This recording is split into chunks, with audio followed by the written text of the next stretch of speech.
right, ready for episode 2. It's okay, most episode 2s really suck. I mean, do you even remember the second episode of DS9? I tell you, you probably remember the second episode of TNG because it had to do with Data getting drunk. Yeah.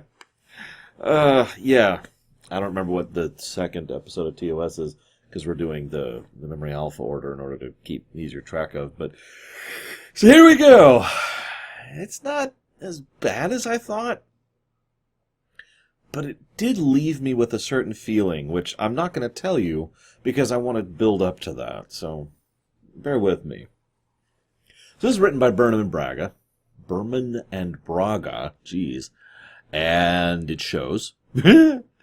Alan Croker was brought on to direct it. That was actually a good choice. Alan Croker is a very good technical director. You may know him as the guy who did the series finale of Deep Space Nine, and the series finale of Voyager, and the series finale of Enterprise. He's done a few other things too, of course, but they brought him in for this one, and it's like, hey. He's like, yeah, sure. And he did manage to get several good angles, but, well, most of what I see from him is more interesting in the first half than in the second half, which is what I could say about the episode as a whole, actually. So then we have a slug analogy, what I'm just going to go ahead and refer to as the obvious slug analogy. I can't explain why this bugs me. I can't. If anybody out there in the comments would like to share, please feel free, because normally I'm fine with symbolism or analogies or metaphors or whatever when it comes to an episode, but this episode is so obvious about the fact that the slug is Hoshi, or is an analogy for Hoshi, in that it actually says it outright twice. Once in the middle of the episode, where as Phlox is walking away, he says, well, maybe the slug would be better off teaching. And the second thing is at the end, where Hoshi talks to herself about how it's not that hard to adapt. And I don't know, the whole thing just fell apart for me, which is a shame, because I actually kind of liked Hoshi in this episode, other than the slug analogy, but I'll move on to that in just a moment. So then, something interesting happens. Tucker comes in and says, we've routed more power to sickbay. Now, God, guys, I think I might be a geek. Because it's the single of the whole episode. I've got a page and a half of notes here. That one line got my attention more than anything else. I'm not even joking. And now we're going to talk about it. Because I'm a geek. And you probably are too. Hi, welcome. Here's your badge if you want it. Join us. So, one of the assumed things about modern Trek, that is to say TNG, up to Voyager, is that the warp engine pumps out an absolutely ludicrous amount of power, right? Just this is how something like the Galaxy class ship is even possible, with the incredible amounts of energy drain that it uses constantly in order to keep thousands upon thousands of concurrent systems working, all of which are incredibly power inefficient, I think is the way I want to do that. And all of them are working at the same time, no less. This is also how something like Voyager can manage what it can do, but, my personal favorite example, this is why the Defiant is such a glass cannon-y ship. Because what they did is they took all that power and said, shoot it! We've got this tech with this incredible energy generation, pump that into the phaser banks. Bam, bam, bam, bam, bam, bam. And they've got that unique sound of the quad phaser cannons, which you can actually get in STO too, that sounds just as cool. And that is awesome and makes sense. I'm going to be saying that kind of thing a lot when it comes to these ruminations. I'm down with something that's awesome or cool, but if it makes sense, that just makes it all the better, right? So I'm on board with that idea in modern Trek. This is not modern Trek. And if you weren't tired of me constantly talking about the tone of everything being more down to earth and less tech heavy, well, then you're going to be hearing a lot of that in this episode at the very least. I don't know if I'll discuss it in the future. It might come up again. I don't know. Because remember, I barely remember season 1 and 2. But it definitely comes up here multiple times. First time, power rerouting. They don't have that much power, so everything can't be run full tilt all the time. That got me thinking about power management. That got me thinking about two separate directions. One, That sounds like a cool video game mechanic, actually. Something kind of like FTL, if you've ever played that, but way more so. Like, imagine you're running a ship, like as like a management sim kind of thing. And sure, there's probably combat, but it's more of you're looking at the stats of your ship rather than kind of a combat. And you have to manage a limited energy pool. I mean, hell's bells, even TIE Fighter did this back in the day, where depending on the ship you were flying, that determined how much total energy output you had. And you could distribute that to engines, weapons, and if you were really lucky, shields. Shields on a TIE. You get the idea. I was with it. I like that concept. So that got me thinking about a video game idea, which I'm totally going to make someday. But then I started thinking in the other direction. Politics.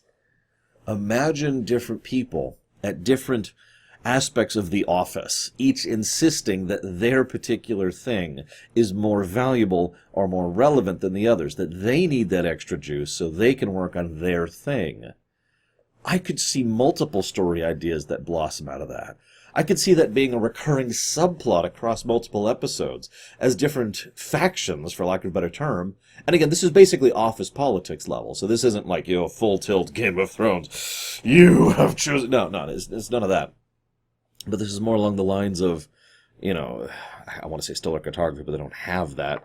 The engineering department is trying to constantly balance the needs of Reed and his department, and of course they've got the sick bay, which has to have its own thing in order to maintain a very specific environment so that the little menagerie can stay good. So he argues that needs all the power all the time, but that means it has to be pulled away from others, which Phlox then gets pulled in as like, Phlox, and other people try to get in good with Phlox in order to convince him that he can convince Tucker, who is the one who's actually managing this mess, who gets the energy, and Tucker, of course, just is trying to help everybody, so he's not really used to this kind of office politics thing, and you want this to pull this over here, and the gravity's been pulled down in 3 decks now at this point, just to keep your lab running.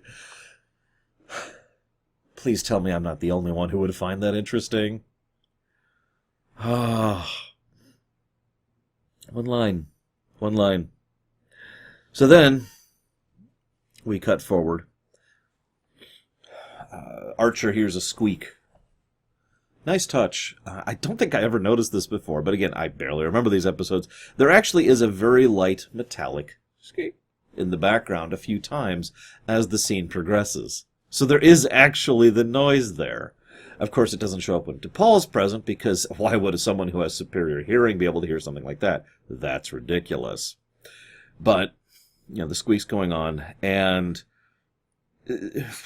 what ensues is something that I'm already tired of, and we're at the 2nd episode. T'Pol and Archer butting heads. Now, I get it. He's prejudiced, he's biased, he has only begun to acknowledge that. That's going to take time to get over. Okay. It doesn't make it any less uncomfortable or unpleasant to watch, but it is still something I can at least understand intellectually. It's just uncomfortable and unpleasant to watch. As I said, I'm building to a point here. Anywho, this then leads to him insisting that, they've gone in this direction, and it's, what about the Vulcan star charts? Well, we didn't really go in this area. Why not? Well, Vulcans don't really explore based on curiosity. This then leads to a question, and now I'm going to pause the episode again, because they didn't actually answer the question. The question is, what do Vulcans explore based on? Now, Archer has some kind of side comment, which sounds like a snide remark, about how Vulcans, there needs to be a pragmatic, practical reason for everything, which is stupid. But nevertheless, that is as close to we get as an answer to the question, because T'Pol doesn't actually answer it. But that got me thinking, what if that actually is how the Vulcans explore? They do a long-range scan, they look over an area, and they say, that looks like that might have resources. That's a good position in order to use as a depot or a outpost. And that over there looks like it has intelligent life. So we'll go here, here, and here, see if we can establish diplomatic contact, maybe get some kind of, get an embassy thing going on. Because remember, we know the Vulcans have diplomatic contact with Kronos, which, I hate to remind you, is way the hell over that way. Now you might think, well, why is that significant? Because... And I know. There's no official Star Trek maps, and everyone constantly corrects me when I bring that up. But, so using the unofficial Star Trek maps, which I'm going to continue to do because, god damn it, you need some geography in your fiction. Here's Earth. I'll do it mirrored, because it's you guys. And Kronos is way down here. Romulus is actually closer. It's up here. But Kronos is way down here, right? So that's a heck of a trip. But what Earth seems to be wanting to do is, let's refocus on Earth. It wants to do this. Now that makes sense if your main focus is exploration. They want to do a slowly expanding bubble. But by the Vulcans' mentality, what they're doing is very strategic and careful maneuvering. This actually would make even more sense for anybody who's played any space-bound 4X game. Because, sure, you could just check everywhere near you and constantly colonize everything immediately close to you, or you could notice that that system over there has a much better resource allocation and more population room, and it connects to another system, and this leads you to have territorial borders that look like this. Which it sounds like is exactly what the Vulcans did. So, I don't think any of this was intentional, but this actually makes perfect sense. The idea that the Vulcans have, if we were to use a map, if we were to zoom out here, and look at the galaxy, look at this quadrant of the galaxy, what the Vulcans probably have is like a spiderweb branches of exploration going on here, here, here, here, and here, in the areas that they found useful. We know they at least have one branch going south, because that leads to Andoria, and that's going to be a thing that comes up in the future.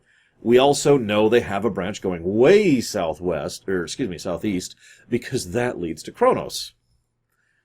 Just food for thought.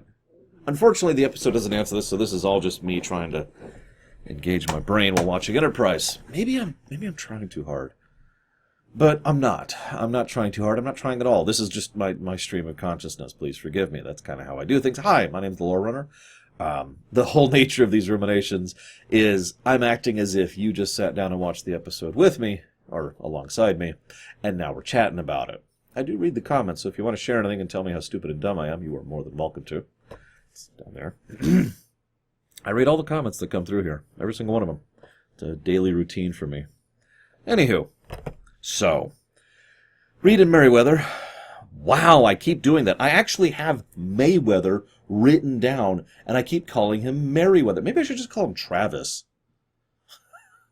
I don't even remember a character for him, other than the fact that he's been in space. Reed and Mayweather, Travis, have been working on targeting. Two interesting points about this. First of all, they mentioned this should have been done before they left. That is actually a little bit of a side plot, a subplot, that is going to show up at least in a few episodes. So kudos for that. Second point, it makes perfect sense that they need to do this because of course they freaking need to do this. They are trying to use weapons that they've never really used before under extraordinary conditions. If you try, and what they are effectively doing is shooting missiles. This is not ballistics. This is not fire and forget. This is, I am shooting something that itself has a targeting program which is constantly running as it moves and adjusts to the many thousands of variables of flying through space at Mach whatever. I know Mach doesn't apply here, but you get the idea. So it makes sense. This is the kind of thing that would need to be very carefully, very boringly, if we're being honest, hammered out. The fact that they agree with the idea of pulling down and saying, okay, we need to do practical tests makes perfect sense. Because of course they need to do practical tests.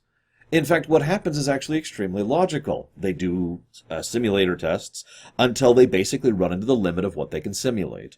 Then, what should have happened is Reed reach out to the captain, but instead the captain reaches out to Reed, and Reed is like, well, okay, what should have happened is Reed should have said, we've run into the limit of what we can do. But then what happens is the captain points out that they've run into the limit. God, he is so Janeway. Just uncomfortable, you know? Anyways, so they run to the limit what they can do with simulations. They need to do practical testing to get more data to do more simulations to figure things out. This is standard process. This is exactly what happens, too. They go out, they fire their torpedoes, they fail miserably. One of them nearly destroys their own ship, or at least causes them damage. Remember, no shields. Although, it's okay, they got hull plating. And then they're like, okay, go ahead and start working on it. You got about a day. It'll take you about a day. Get to work. We'll stop again whenever we're ready to stop again. All of this is exceptionally logical with one issue, and that's the fact that Archer refuses to just hang out around the convenient targeting area during this period of time. For one day, which is not a lot. Now, this is part of the undercurrent thread of the first half of this episode. Oh God, we've been out here for 2 weeks and we haven't found anything.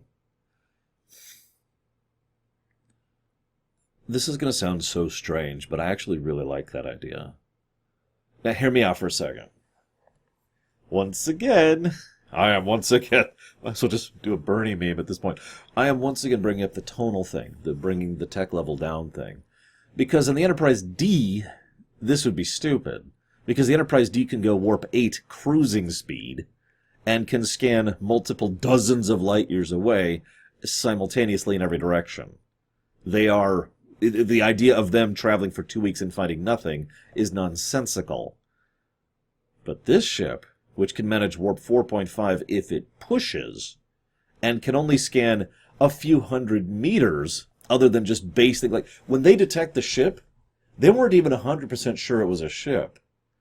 And the only thing they could really tell about it was that it wasn't moving. And then they had to get closer to check it out, and then they had to get within what is basically hugging distance, in interstellar terms. Well, that's actually wrong. In spaceship terms, they had to get within hugging distance in order to actually scan the sucker. So it's entirely feasible and kind of ironic to think about the idea that Enterprise is doing this, and there's all sorts of stuff that they're just missing because they can't. They don't have the tech for it. So I'm with it. This also then lines up with what was said earlier, that they have a specific path that Starfleet already gave them to follow. This is the route we want you to take. A, it makes sense that they probably already sent some long-range probes in that area, so, they have the vaguest idea of what might be in the area, roughly. And B, assuming competence here, so forgive me, it might actually follow some kind of pattern to allow for maximum possible results. Even under those circumstances, though, 2 weeks without anything isn't really out of bounds. So, I'm really with the concepts that this episode is posited in the first, 5 minutes. How long have I been talking? This is all, in the first... these are all bullet points. I do bullet points. I've gotten really efficient about my note-taking because I've been doing this for 9 years. And, I've just got bullet points. And I'm up to bullet point 8 here. I'm nowhere. Then, we have another scene that I really like. I wrote it in my note. The bullet point I have written down is Phlox in the Mists. What we see is Phlox being properly alien and actually really well done. By memory, I don't like Phlox all that much. I have no particular memory of him that is fond, other than the Klingon stuff in Season 4, which I won't spoil right now for those of you watching this with me. But for those of you who are aware of it, that's the only thing I even remember him about. So I don't really remember him fondly or negatively. It's just he's there, and also Dear Doctor. But I like the idea of this guy who is wonderfully affable and alien at the same time. The fact that he views this as some kind of expedition. Not in space. Oh yeah, sure, whatever. Yeah, that's just the job. But the thing that really piques his interest is interacting with the people. I love that. Especially as someone who has been an observer of humanity for my entire life. And I admit I am a bit of a geek about how people tell things. The tones they use, and the eye movement, and the nature of what they do with their face, or their hands, or their body, or their shoulders, or how they move while they're doing it. Occasionally they clench, and there's all sorts of things. There's dozens and dozens and dozens of signals people give as they communicate, or don't communicate, which then, of course, communicates. I've talked about this before. So, seeing Phlox just kind of geeking out about what is effectively the same thing in such an innocently alien way. Do you think they'd let me watch? It actually tickled me. So I hope you've enjoyed me gushing because we're done. This then leads to the alien ship. First complaint. This is episode 2. Now, if this was a brand new show that had never done this before, I could forgive them this mistake. But remember, this is in many cases, in many ways, the same team that has worked on 3 separate successful shows. This should have been pushed back. This should have been episode 5, maybe even 7. Now, I'm saying that roughly and vaguely.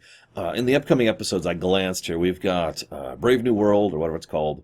It's not called Brave New World, that's the name of the book. But, the New World episode and Breaking the Ice. Both of those episodes have nothing to do with contact with alien races. I would have filled more of the early arc of the first season with interacting with space than interacting with people. Then do this episode. This not only... First of all, this makes more of a build-up with regards to their kind of relative feel and tone make more sense. Because they have been out here for several episodes, which means we, the audience, have now been out here for several episodes without seeing a single alien, other than a Vulcan, if you count that, or a Denobulan, if you count that, and we don't, obviously. So now we are in the same general boat they are. Where the heck are the aliens? Second point, well, this is kind of a horror episode, or at least it should be. It fails miserably, in my opinion. But the point being, this should be a horror episode. They even don't reveal the name of the enemy aliens, and I did some digging, and no, we have no idea who or what they are. So, that would have more impact if they go several episodes, and then we finally encounter an alien ship, and then it's a bunch of bodies dangling corpses, dangling upside down, being drained of their precious fluids. That buildup would have more impact if it had been built up. This then leads to Archer sucking. As per usual, he does not know how to give a speech, and he also gives directions to Earth. Okay. You know what? I think I'm going to save my thoughts on that until later. All I'm going to say is that that's just astonishingly stupid for so many different reasons. I bet you right now, watching me, having recently or at some other point in your life watched this episode, can name about 10 other alien races just in Star Trek, where if first contact was, hi, here's Earth, would be an extremely bad idea. I can name one right off the top of my head. The Klingons. Moving on. T'Pol is very against this. That's because she has a brain. What I'm completely with, though, I hate to comment on this yet again. I already mentioned this earlier. They have to get really close to the ship to scan it. And even then, they hesitate. Quite some time, almost 2 full minutes, before they finally decide to go ahead and scan the sucker. I like both of those points. First, again, the limitation of the tech, but second of all, it shows how completely out of their depth they are here. Which is good, because as I pointed out, one of the things I remember liking about Archer is how much over his head he is, how screwed he is, how ill-suited he is to being captain. So, T'Pol is against going over because, she's thinking about this rationally. And everyone tells her to screw off because of slanting. I know I hate to keep pointing that out, but the episode is literally portrayed in such a manner that, Archer is right and T'Pol is wrong.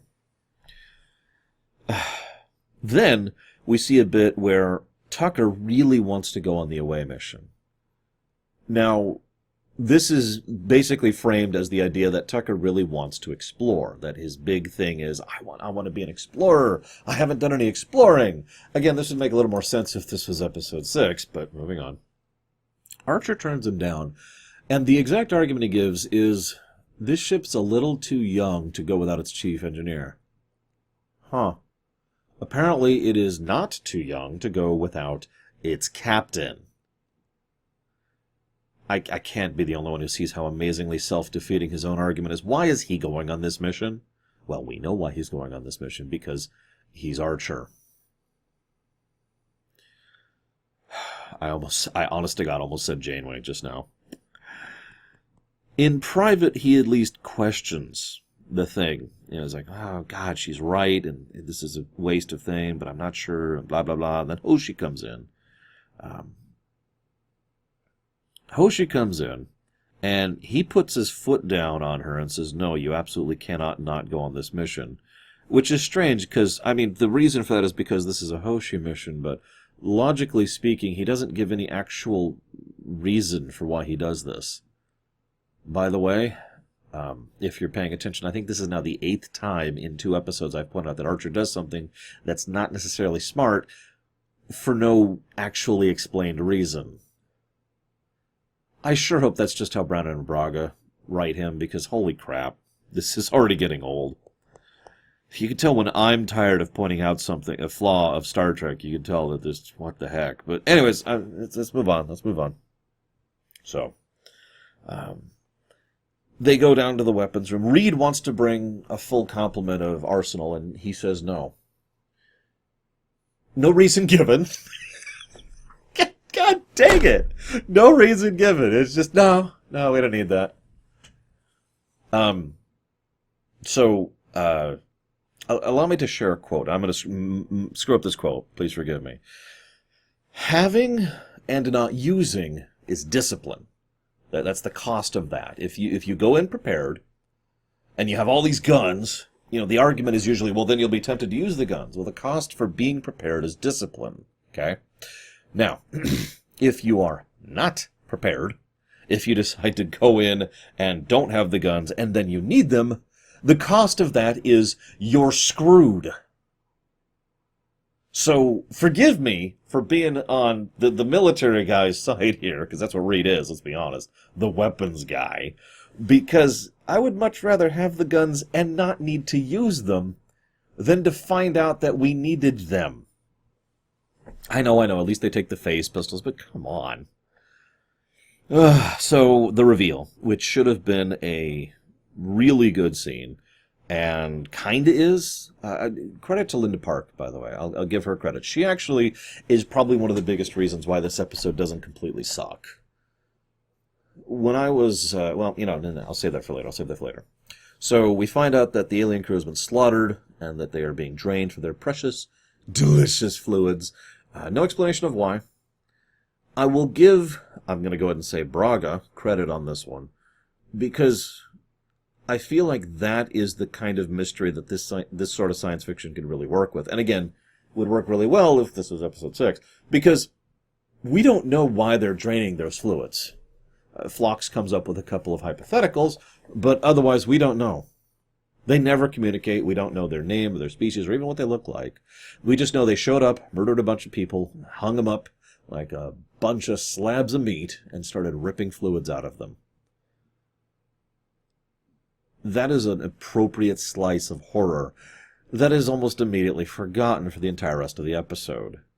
This is why I say this probably should have been a horror episode, because the buildup of the casual and the normal and the mundane, the almost boring nature of the first part of the episode, I don't actually mean boring, but you know what I mean. The tempo is very slow-paced up until they get there, and then bam! Corpses, draining fluids, no idea. So we flip out and we leave. This then leads to T'Pol basically telling him we need to get out of here. Now, what I love about that is she's absolutely right. And once again is being a better captain than he is. I feel like this is going to be a trend. Because she points out what you did was admirable and your attempt to help was correct. However, you have failed. They are beyond help, and now you need to think about your crew. She is 100% in the right there. And yet, there is another layer to this, okay? Now, I'm going to get to that in just a second. This then leads to the scene where Hoshi and Phlox absolutely slam the symbolism of the slug right in your face. I don't have anything to say about it. Which leads us to the dinner scene. Hey, there we are, chess. The dinner scene sucks. Because what it is Tucker is the one constantly trying to make peace between T'Pol and Archer, who are both grousing. Well, no, I'm going to rewind that. Archer's grousing. T'Pol is just eating. Tucker's trying to make peace. And then, check this out. T'Pol reaches out with a balm. Now, if that doesn't sound significant, I want to remind you that this is a Vulcan who has just attempted to reach out in a social manner to make peace with in a cultural sense, with other people, in like an office thing. Like, God, I'm explaining this so badly. The way Vulcans tend to be written in general is they don't tend to do things like hey, you're feeling down, why don't we do this to make you feel better? That. Whatever you want to call that. That's the kind of thing Vulcans generally don't do. There are exceptions, obviously, but that's what she does. She says, hey, that sucked. But there's an interstellar nursery nearby. That could be really cool. Help bring everyone's tension level down. Why don't we check that out? That's thoughtful. It's helpful. It's awesome. Naturally, the most logical possible reaction to that is to actually get upset and start ranting at her over it, and then start ranting at Tucker when he doesn't immediately agree with him. So then he's a dick, and they go back. Now here's the caveat I mentioned earlier. See, the thing is, getting the heck out of Dodge is the kind of thing they should have been prepared to do, but allow me to go ahead and share what I would have done. And I actually imagine several of you would have too. All right, high alert. I want a route out of here, warp jump. I want to know exactly how we're getting out of here, and I want to be ready to jump to warp at a moment's notice. I want the ship to be very close to the other ship so that the shuttle takes very little time to get back. Because remember, we don't have the transporters right now, low tech, which I'm totally with. I'm still enjoying that vibe, the low tech vibe. I hope it sticks. It's okay, they won't beam anyone on board the next episode. So, we go down, we investigate. And that's exactly what they do. Now, after having left and then thrown a pissy rant at his two senior officers and then going back, wasting tons of time on needless drama, instead what happens is now they are so late in their actions that this is when the enemy ship actually freaking shows up. Great. Also, given the construction of events, it's entirely likely that if they had just stayed and investigated and gotten the distress signal out early, what might have happened is they would have actually been able to reach out to the other Axanar ship, that's what they are, the Axanar, before the enemy ship, the unnamed enemy ship, came back, which could have gone well or badly. I'm building to the point, I swear. So they investigate. They figure out how to work the ship, they get the power back on, kind of. They send out the distress signal, they scan this, they actually do a post-mortem, figure out what killed them. It's actually multiple things. They figure out what they're draining them for. All of this is valuable and useful information. It's so critical. It's even something to Paul said in the last episode. Know what, so you know how. That's my truncated version of it, but that's the point of it. Now you know what to do, because you know how to do. And it just loops. It loops beautifully. So, they figured out all this stuff. And again, I love the fact that this is the value of lack of tech. They have to investigate in person. They do the postmortem on the enemy, on the Axanar ship. Because they have to. They don't have the kind of scanning tech. They don't have tricorders. They don't have any of that fancy stuff. They are way down to bare bones. I mean, it takes Hoshi forever to figure out what she's doing with the computer just to translate 3 words, ship in distress. I love that. Then, the enemy ship shows up. Naturally, they look big and evil. T'Pol is, as usual, completely on it, and being a good captain, because she should be the captain. Another value, by the way, of low-tech, no micro-jumps. I feel like I have to explain that one because it's not something that comes up a lot in Star Trek or Star Wars, but both have the same concept. A micro-jump is exactly what it sounds like. You warp a very short distance to cross what is effectively a short distance interstellarly, but it would take you forever at impulse, right? Warping in system is usually how this kind of thing is said, which either is dangerous or isn't dangerous, and Star Trek is amazingly inconsistent about that, so let's just leave that at the door and never talk about it ever again, because it's dumb. But Star Wars uses that concept too. It's actually extremely dangerous to do in Star Wars, because you need very, very careful and relative... you need to be following a specific path in Star Wars. You can't just hyperspace jump anywhere, and you need... points of reference, that's what I'm thinking, points of reference, in order to make sure you end up at the same relative spot, and even if you show up at the same relative spot, you could be hours of sublight travel from each other, and blah, blah, blah, blah, blah. So it's a very dangerous thing to do, and it's very seldom done in both things, but it's still available. Now, why am I bringing this up? Because the moment you make something available, a tool, is now in the arsenal of the characters. And this then prompts the question every time they don't use it. Why are they not? There are many times in Star Trek where microjumps would have solved a lot of issues. Here, the enemy ship can't microjump. It pulls out of warp way over there, and then it slowly meanders over here, and they get about 10 minutes to deal with this. They wouldn't have had those 10 minutes if microjumps were available, or if their warp jump, or warp drive in general, was far more precise. You can see why the low-tech thing actually adds to storytelling. I hate to keep hammering this point in, especially since my own setting is ludicrously high-tech, but point remaining, right? I just keep praising this because I swear they're going to screw this up at some point. Or maybe they won't. I don't know. Maybe they won't. Maybe it'll stay low-tech and it'll be awesome. I don't know. I mean, my favorite episode of the series by memory is Damage, so what the hell do I know? Anyways, enemy big ship. It's super evil looking. And it's showing up, and they have to dock the pod, and it's taking forever to pull this in. But then they can't warp out because it took forever. This is officially the moment when the episode, which I was already kind of like, on, completely loses me. Boy, it feels like I've said that before recently. Because what happens is, this should have the general tonality of Q Who, or, to use another TNG example, Best of Both Worlds Part 1. I could also mention Sacrifice of Angels, but the point is, they are facing an implacable foe, which they can't do jack to, which they barely understand, which is making no attempt to communicate with them, and wants to harvest them. That should be portrayed as horrifying, but the combination of tone and the focus of the character bit, which I'll talk about in just a second, completely ruins that, as well as the conclusion.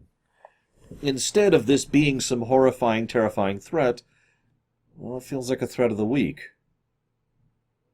But it shouldn't, even though it is. Remember, the Borg and Q Who really were a threat of the week. The fact that they came back doesn't change that. But they still managed to make the Borg terrifying within the confines of that limitation. And it was all down to the way they were presented, the way the music was done, the way the characters reacted to it, and the focus of the episode, which was all about Picard, Q, and the fact that they couldn't do anything about the Borg. Now, this episode has several of the same pieces. I wouldn't be surprised if they were trying for a similar vibe, but all of it falls flat completely. Here the focus is about Hoshi, but her story arc is about communication, which means the solution to the problem has to be communication. Now, you can't communicate with the Borg, so attempts at communicating with the evil vessel are completely off the board. No pun intended. So that's not the answer to the episode, so they bring in the other Axanar ship. So that becomes the solution to the episode. But this immediately saps a lot of the drama of the moment.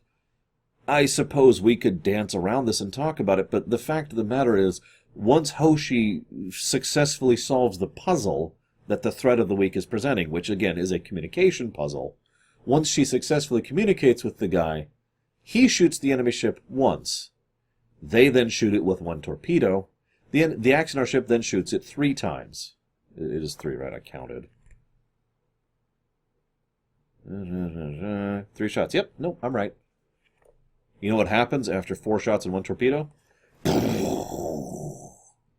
Because the threat of the week was solved. The quest, the puzzle, required the communication victory. Once the communication victory was... You see why I'm structuring this way? Because this is clearly what was going through the minds of the writers. We need to have this be a test of Hoshi. Hoshi's about communication and translation. So we get this to be a communication threat, and then the communication solution. I'm with that in a separate episode. This feels like 2 ideas smashed together, and the result just completely loses me. First, we have the Q Who thing, which I've already mentioned several times. The implacable threat, which they cannot negotiate with, which they cannot deal with. Okay, that's horrifying.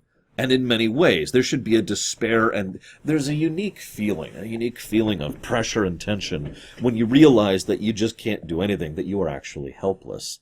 I know what that feels like in real life. It sucks. So getting across that vibe in fiction, which is extremely rare in my opinion, but every now and again it happens, is just that kind of, it ramps the tension up like crazy. That doesn't happen here. Because there is a solution. It's the other ship, which can just effortlessly blast them away. Having the evil ship, the evil vessel, and their sucking things should have been in another episode entirely. This should have been about the Axanar. They go on board, they find them, oh God, how do we do? And it looks like they came into some accident or something. Who knows? Doesn't matter. And, I mean, we could come up with something, right? Maybe it was one of their deep space exploration vessels. How's that sound? And the threat of the week then doesn't become, oh God, the Axanar can destroy us, although they probably could with the way our weapons are going. But no, the actual threat becomes, we might make an enemy out here. All of a sudden, the shift goes from literal threat of the week to more intangible threat of the week, something that would definitely be in the purview of the diplomats, especially someone who can then communicate with them. Because diplomacy is so much about communication. And all of a sudden, things line up perfectly, don't they? We have to convince them it wasn't us. We didn't attack them. We swear. There's just scan the things. And by the way, during the big climactic scene, it's not about the enemy ship that's coming in. It's all about Hoshi and her connecting with the Axanar captain. That's the focus. Which I'm with if the enemy ship didn't exist. During that scene, though, I do want to give praise again to T'Pol. Twice during that scene, she actually consoles and helps to be a commander to Hoshi and tells her what she needs to hear and does it in a fairly good way. And then Archer jumps in and is like, no, ever, and, wins because Archer's right. Because, see, if things didn't line up just this way, things might have gone very badly. They might have encountered the Axanar and been shot, or they might have encountered the enemy ship and been screwed because the Axanar wouldn't have get over, and they wouldn't have had the other Axanar ship there if not for the fact they sent out distress signal, which they would have done if he hadn't decided to go ahead and meddle with the enemy ship. So Archer was right, and the episode frames it like that very clearly. Archer made the correct call. He even talks about their first contact thing. Boy, that would have been a cool episode. But, I mean, I can't possibly imagine an entire feature film or an episode or many episodes being entirely about the concept of first contact. That's ludicrous. No, we should do it off camera.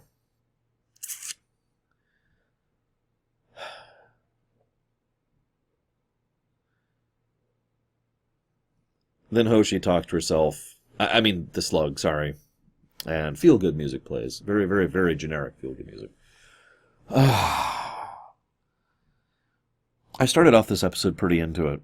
And by the end, I wanted to stop watching it. I had that exact same feeling that I've told you about before already. That, when I went to rewatch Season 1 and I failed. I wanted to stop watching because it was just so uncomfortable and awkward to go through. But now... Well, now I got analysis mode on, and it's my job to talk about this. So let's talk about this. Why is this so damned uncomfortable to sit through? I'm going to pause for a moment. I'd love to hear your answers to that. And of course, some of you will probably say, it's not, it's great, what's wrong with you? And I'm, okay, valid. It is entirely my own opinion on the line here. Nothing more. So if you like this episode, that's awesome. As I think I've made clear, there's actually several really cool aspects to this episode. So why do I want to stop watching it? After I finished this episode, I did something unusual. I got up and just walked around my apartment a few times, thinking, just processing, which is pretty rare for me. Usually I cut off and then I immediately, chunk, switch over. I'm already in uniform and I immediately start recording because I have to record 5 of these a day. So, I'm kind of in process mode here. But I kept processing because I was trying to figure out what made me feel so awkward and uncomfortable watching it. And I started to realize that it really did center around 2 big things. The first is Archer. I like Scott Bakula, but he is thoroughly unpleasant in basically every scene he's in, to the point where I actively, legitimately believe that if he was completely removed from the episode would actually be better for it. It's not good. The second thing is that there's so many interesting ideas here that never go anywhere. I bet you can name a dozen shows, books, movies, games where it's like, oh, that's so cool, or oh, that's such an engaging idea that it doesn't actually follow through on. I know several people would say Voyager does that, and Voyager did do that, although I think Voyager got better, but the point remains that Voyager did that as well. And that's a lot of what I'm getting from both of these episodes so far. I'm only 2 episodes in, and it's just, oh, that's cool. Oh. No, you want me to focus on this. And the episode, it's like I'm walking through a museum. Yes, I'm a geek. I like museums. Shut up. I like some museums. Yeah, I like good museums. And I'm walking through the museum, and I see something, and I'm like, oh, that's interesting. And I go over, and I want to learn more about it. And you know what I get? I get a plaque that's about this big with 4 sentences on it. Meanwhile, the tour guide, which is probably in my earphones, is directing me over there towards something I don't give a damn about and I'm completely de-invested in. And it's yammering on and on and on, and oh God, I'm describing myself. Do you get my point? It feels like what we're seeing here is some interesting science fiction that is being buried under some boring television. And I'm saying that very specifically because, as I know I've already talked about, because by now you've seen some of my TOS stuff, that was the exact problem that TOS was running into. That people, the executives, the people who made the decisions about these things, the people who called the shots, wanted what was safe. And I'm just going to be blunt here. What is safe is generally boring, de-investing, de-interesting. It's safe specifically because of the fact that it's bland. That's what broad humor means. I know that's humor, but broad interest, broad appeal is all about flattening the curve so it appeals very little to the largest group possible. It'll be like, okay, and that's it. I've talked about this concept several times, and it feels like that is exactly what is hampering Enterprise so far. But I'm only 2 episodes in. I'm not quitting. God, I want to. I said I'd say this at the end, and I didn't forget. Someone actually asked me if all of season, or almost all of season 1 and season 2 were going to be Lamentations. You notice I haven't given the Lamentation label yet. We'll see if we do. As ever, I never plan that in advance. It's after I go through the episode that I really decide that. But I have to admit, I actively want to stop watching this is probably not the most glowing endorsement that I could give. I'll see you next week, guys.